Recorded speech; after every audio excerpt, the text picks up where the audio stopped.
మీరు కూడా రాత్రిళ్ళు మనస్సును ఓదార్చుకుంటూ వదిలేయండి రేపు చూస్తాం అని నిద్రపోతున్నారా? లోపల మాత్రం ఒక మౌనమైన విషాదం మిగిలిపోతుందా? మీరు కూడా అనుభవిస్తున్నారా? వయసు పెరిగే కొద్దీ బలహీనత నెమ్మదిగా మీను లోపల్నుంచి విరిచేస్తోందని?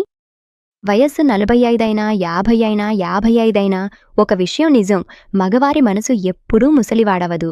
ఆలోచనలు మాత్రం అప్పటి కాలంలానే ఉంటాయి, కోరికలు కూడా అలాగే ఉంటాయి. కేవలం తేడా ఏమిటంటే కాలంతో పాటు శరీరం నెమ్మదిగా సహకరించడం తగ్గిస్తుంది.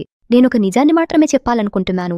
45 నుంచి 50 తర్వాత ఒక పురుషుడి శరీరం ఆ క్షణాల్లో పూర్తిగా సహకరించకపోతే దానికి అర్థం అతని కోరికలు లేదా భావోద్వేగాలు ముగిసిపోయాయనుది కాదు. చాలా సందర్భాల్లో మనసు పూర్తిగా సిద్ధంగా ఉంటుంది, కానీ శరీరంలోనే అంతర్గత సహాయ వ్యవస్థ కేవలం కోరికకే కాదు, శక్తి, నమ్మకం, మజిల్ స్ట్రెంగ్త్, స్టామినా అన్నింటిపైన ప్రభావం చూపుతుంది. పైగా పనిలో ఒత్తిడి, ఇంటి బాధ్యతలు, స్ట్రెస్, అప్పుడప్పుడు డయాబెటిస్, బీపీ, థైరాయిడ్, అలాగే ప్రతిరోజు తీసుకునే మందులు ఇవన్నీ కలిపి శరీరాన్ని మరింతగా బలహీనపరుస్తాయి. చాలా తక్కువ మందికి తెలుసు, కొన్ని క్షణాల తర్వాత శరీరం తానే సిగ్నల్ ఇస్తుంది. మెదడుకు సందేశం వెళ్తుంది, ఇప్పుడు కొంత విశ్రాంతి అవసరమని.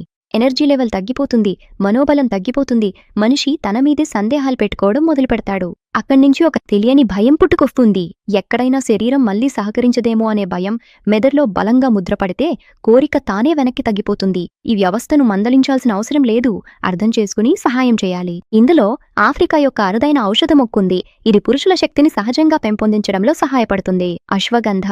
ఇది ఒత్తిడిని తగ్గించి నర్వస్ సిస్టమ్ను రిలాక్స్ చేస్తుంది. కౌంచ్ బీజు. ఇది నియంత్రణను మరియు స్వీయ విశ్వాసాన్ని బలపరచడంలో సహాయపడుతుంది. శిలాజిత్. ఇది శరీరంలోని ఎనర్జీ ఫ్యూయల్ను బలపరుచుతుంది. గోక్షుర మరియు విదారికంద. ఈ క్యాప్సూల్ శరీరంపై బలవంతంగా ప్రభావం చూపదు. ఇది శరీరాన్ని సిద్ధం చేస్తుంది. నెమ్మదిగా శక్తి తిరిగొస్తుంది, అలసట తగ్గుతుంది, ఆత్మవిశ్వాసం స్థిరంగా ఉంటుంది, మరియు ఎక్కడో పోయిన భావోద్వేగ అనుబంధం మళ్లీ అనిపించసాగుతుంది.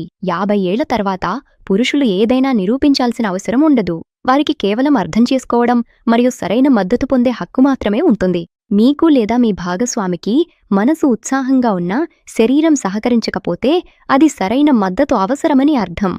ఇది ఒక గోప్యమైన, సహజమైన ఎంపిక. ఎటువంటి రసాయనాలు లేకుండా కేవలం స్థిరమైన, సమతుల్య మద్దతు మాత్రమే. ఎందుకంటే అన్నీ సులభమే. మనసు ఇప్పటికీ జీవంగా ఉండి శరీరానికి ఆసరా కామని.